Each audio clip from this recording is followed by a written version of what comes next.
नमस्कार, आप देख रहे हैं मेर दर्शन और आज के मेर दर्शन के बुलेटिन में आप सभी का स्वागत है। आज के बुलेटिन के साथ मैं हूं निशा।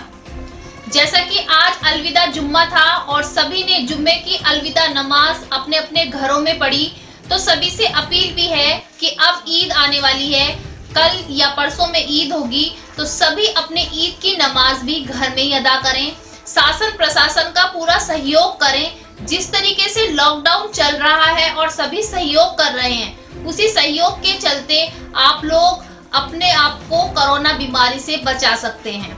जैसा कि इस बार हो रहा है, लॉकडाउन के चलते काफी फेस्टिवल ऐसे हैं जो हमें अपने घरों में ही मनाने पड़े हैं, लेकिन मजबूरी है। मजबूरी के चलते हमें अपने घरों में ही अपने परिवार के साथ इस बार सारे त्योहार मनाने पड़े हैं, सारे पर्व मनाने पड़े हैं। तो आप लोगों से अपील है कि इस बार ईद के पर्व को भी अपने घर में रहकर अपने परिवार के साथ ही मनाएं। इस बार कहीं बाहर ना जाएं, क्योंकि हो सकता है कि कोई भी कोरोना पॉजिटिव व्यक्ति हो और आप उससे संक्रमित हो जाएं। तो इस बार अपने आप को घर में ही रखें, घर में ही अपने त्योहार को मनाएं, घर में ही ईद की नमाज को अदा करें और साथ ही स्वच्छ रहें, स्वस्थ रहें। आज के समाचारों के प्रायोजक हैं खेमचंद पहलवान, पूर्व सदस्य Uttar Pradesh Congress committee, Arvind Kumar Gupta, Marwari Bhoj, metro plaza, Delhi road, Meerut, doctor Beena Rani Agarwal, समाज सेविका, और सह प्रायोजक हैं बीजेएस पब्लिक स्कूल, पंचगांव, गढ़ रोड, मेरठ, माधुरी डांस एकेडमी, पल्लवपुरम, मेरठ। अब नजर डालते हैं दिन भर की तमाम सुर्खियों पर, जिसके प्रायोजक हैं SS public school, mission compound, Bachcha park, Meerut, zoom digital movie world. आज की हेडलाइन के प्रायोजक हैं SS public school, mission compound, Bachcha park, Meerut. Meerut में 6 नए कोरोना पॉजिटिव केस आए सामने, आंकड़ा हुआ 364। सीएमओ डॉक्टर राजकुमार ने की पुष्टि। अदा हुई रमजान के आखिरी जुमा की अलविदा नमाज, माह मुबारक के रुखसत होने का ऐलान, पर मस्जिदों में लटके रहे ताले। लॉकडाउन के चलते ईद की नमाज भी पढ़ी जाएगी अपने अपने घरों में, कारी सफीक ने की अपील। लॉकडाउन के चलते जानी थाना क्षेत्र के विधानसभा सिवाल खास मार्केट में उमड़ा जन सैलाब, ना लोगों ने लगाए मास्क, ना किया सोशल डिस्टेंसिंग का पालन। थाना लालकुर्ती क्षेत्र के हॉटस्पॉट बने कसेरूखेड़ा में चोरों के हौसले बुलंद, रात के अंधेरे में चोरों ने तोड़ा दुकान का ताला। थाना खरखौदा काशीराम कॉलोनी में खाना वितरण करते समय युवक ने महिलाओं से की छेड़छाड़, क्षेत्रवासियों ने जमकर करी धुनाई। शिक्षकों ने मूल्यांकन केंद्रों पर काली पट्टी बांधकर किया विरोध, सीएम को भेजा ज्ञापन। हॉटस्पॉट जागृति बिहार सेक्टर 7 की घटना को लेकर क्षेत्रीय पार्षद समीर चौहान ने रखे अपने विचार, कहा पुलिस ने निभाई अच्छे से ड्यूटी, नहीं की कोई सख्ती। कोरोना वायरस संक्रमण से लड़ने के लिए जागृति बिहार स्थित अस्थायी सब्जी मंडी में हर घंटे पर बजेगा सायरन, तभी दुकानदार और खरीदार हाथों को करेंगे सैनिटाइज। थाना ब्रह्मपुरी क्षेत्र के सब इंस्पेक्टर घनश्याम मिले कोरोना पॉजिटिव, पीएससी के जवानों के साथ लगी थी ड्यूटी। थाने में मचा हड़कंप, इंस्पेक्टर के कॉन्टैक्ट वालों की बनाई जा रही है सूची। कोरोना महामारी की दहशत दिन प्रतिदिन बढ़ती जा रही है। रोज कोरोना पॉजिटिव केस सामने आ रहे हैं। लगता है कि आज कोई पॉजिटिव केस नहीं आएगा शायद, लेकिन शाम होते होते केस सामने आ जाते हैं। सभी के अंदर दहशत का माहौल बना हुआ है और सभी चाहते हैं कि अब इस कोरोना जैसी महामारी से छुट्टी मिल जाए, सभी अपने घरों से बाहर निकले। शासन प्रशासन भी अपनी पूरी मेहनत के साथ लगा हुआ है, साथ ही कोरोना फाइटर्स भी अपनी जिम्मेदारी को बहुत अच्छे से निभा रहे हैं। मेडिकल की टीम भी चाहती है कि कोरोना पॉजिटिव जो मरीज एडमिट है वो भी जल्दी सही होकर बाहर जाएं। तो देखते हैं आज की कोरोना अपडेट क्या है। मेरठ में कोरोना का बढ़ता कहर, आज फिर नए 6 मरीज आए सामने, जिनमें 3 छठी वाहिनी पीएससी के जवान, 1 पुलिसकर्मी, 2 महिलाएं हैं शामिल। टोटल कोरोना मरीजों का आंकड़ा हुआ 364। 21 लोगों की कोरोना से अब तक हो चुकी है मौत, 187 लोग डिस्चार्ज होकर जा चुके हैं घर। लॉकडाउन के चलते जहां माह पाक रमजान का महीना चल रहा था, आज अलविदा जुम्मा था। सभी ने जिस तरीके से अब तक पूरे रमजान में अपने घरों में ही नमाज अदा की, वहीं पर आज अलविदा जुम्मा की नमाज भी सभी ने अपने घरों में ही अदा की। सभी मस्जिदों में ताले लटके हुए थे, क्योंकि शासन का आदेश है कोरोना महामारी के चलते, लॉकडाउन के चलते कोई भी मंदिरों और मस्जिदों में सामूहिक इकट्ठा नहीं होंगे। उसी के चलते पूरे पाक रमजान के महीने में सभी ने अपने अपने घरों में नमाज अदा की है।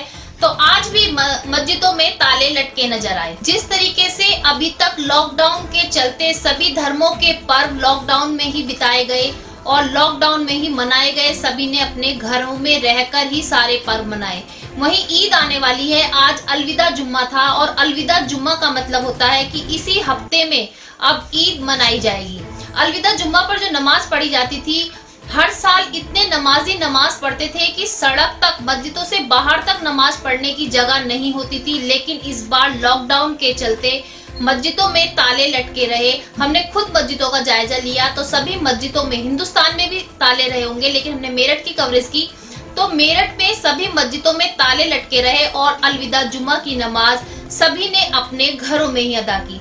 वहीं पर शहर काजी ने भी सभी को बताया कि इस बार जो ईद की नमाज है सुबह 7 बजे पढ़ी जाएगी और अपने घरों में ही रहकर ईद की नमाज को अदा करें। जिस तरीके से अभी तक रमजान के पाक महीने की नमाज और आज अलविदा जुम्मा की नमाज सभी ने अपने घरों में अदा की है, तो आने वाली ईद की नमाज भी सभी अपने घरों में ही अदा करें।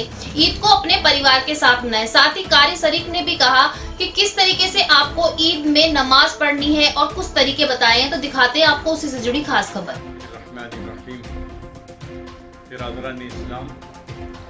दुनिया में जनाब नबी करीम सल्लल्लाहु अलैहि वसल्लम की तशरीफ आवरी के बाद से लेके आज तक ईद की नमाज के लिए ऐसा मसला पेश नहीं आया जैसा इस साल आ रहा है। पूरी दुनिया में लॉकडाउन चल रहा है। उस लॉकडाउन की वजह से सूरत हाल बदली हुई है। जिस तरह आप हजरात अपने घरों में जुमे की नमाजें और ज़ोहर की नमाजें अदा कर रहे हैं, इसी तरह से ईद की नमाज भी अदा की जाएगी। हिंदुस्तान के तमाम उलमा ने मुत्तफ़िक़ा तौर पर आपस में तय किया है कि लॉकडाउन की वजह से इज्तिमाई तौर पर नमाज पढ़ना नामुमकिन है। इसलिए जिस तरह अपने घरों में ईद की जुमे की नमाजें पढ़ते आए हैं, या इसी तरह से ये ईद की नमाज भी अदा की जाएगी। जब ईद की नमाज अपने घरों में अदा करें तो कोशिश ये कीजिए कि सुबह को ईद की नमाज, जिस तरह फजर की नमाज आपने पढ़ी, फजर की नमाज के बाद सूरज निकलने के फौरन बाद आप ईद की नमाज पढ़ सकते हैं। जहां सूरज निकला उसके निकलने के फौरन बाद अपने ईद की नमाज घरों में पढ़ लीजिए। नमाज पढ़ने में तादाद जो हम आज तक इसका लिहाज करते रहे हैं कि 5 आदमी 4 आदमी अपना ये मिलकर नमाजें करते रहे हैं, इसी तरह ईद की नमाज। लॉकडाउन के चलते जहां पर सभी से कहा गया है कि सभी को अपने घरों में रहना है, घरों से बाहर कोई जरूरी काम हो तभी निकलना है, सभी बाजार बंद है, लेकिन जानी खुर्द के सिवाल खास क्षेत्र में आज सभी मार्केट खुले हुए थे। वहां पर आने जाने वालों की, मार्केट में शॉपिंग करने वालों की भीड़ इस तरीके से उमड़ी हुई थी और सभी ने सोशल डिस्टेंसिंग की धज्जियां उड़ाई हुई थी। ना किसी के मुंह पर मास्क लगा हुआ था, ना किसी को चिंता थी कि हमें कोरोना जैसी बीमारी हो सकती है। एक एक दुकान पर 10-10, 12-12 लोग खड़े हुए थे, भीड़ नजर आ रही थी। अलविदा जुम्मा की शॉपिंग सभी ने बहुत अच्छे तरीके से वहां पे की, लेकिन किसी के अंदर भी खौफ नजर नहीं आ रहा था कि लॉकडाउन चल रहा है, लॉकडाउन के चलते आप लोगों को इस तरीके से एकत्रित नहीं होना है। लेकिन फिर भी बाजारों में भीड़ उमड़ी नजर आई। लॉकडाउन के चलते जहां सभी अपने घरों में कैद हैं और अगर बाहर निकलते हैं तो पुलिस द्वारा सख्ती की जाती है और उनको वापस घर भेज दिया जाता है। वहीं आजकल चोरों के हौसले इतने बुलंद हो रहे हैं कि चोर चोरी करने में बिल्कुल भी नहीं डर रहे हैं। ऐसी एक घटना सामने आई गंगानगर के कसेरू खेड़ा जो हॉटस्पॉट बना हुआ क्षेत्र है, वहां पर चोरों ने एक 20 साल से चल रहे पार्लर का ताला तोड़ने की कोशिश करी। ताला ना टूटने पर चौखट को ही निकालकर दुकान के भीतर घुसे और 2 महीने से दुकान बंद होने के कारण दुकान के अंदर रखी हुई महंगी मशीनें, क्रीम, यहाँ तक कि बैटरी और इन्वर्टर भी चोर चुरा कर ले गए। जो पार्लर की मालकिन है उसने चोरों के खिलाफ, अज्ञात बदमाशों के खिलाफ थाने में रिपोर्ट दर्ज कराई। नहीं पता नहीं था, मैं तो सुबह आई हूँ 5:30 बजे, तो ये चौखट निकला हुआ था, ताला तोड़ के डाल रखा था नाली में, और क्या बोलते हैं सारा सामान ले गए। पार्लर का सामान है और इन्वर्टर है और सारे किटें हैं। पैसे थे, सब ले गए। हाँ, पैसे भी थे, 1000-1500 रुपये पैसे थे। अच्छा, कुल कितने हजार का नुकसान हुआ है? कहाँ कहाँ शिकायत की है? सुबह पुलिस वाले आए थे, लिख के ले गए। अभी तक मुझे रिपोर्ट तो मिली नहीं कुछ। अच्छा, जो नुकसान हुआ है लगभग कितनी से? 45 से 50। अच्छा, ठीक। जिसका कोई नहीं होता उसका भगवान होता है। आज ये कहावत सच कर दी। जी हाँ, गोरक्षा दल ने आज इस कहावत को सच कर दिया कि जिसका कोई भी नहीं होता है उसका भगवान होता है।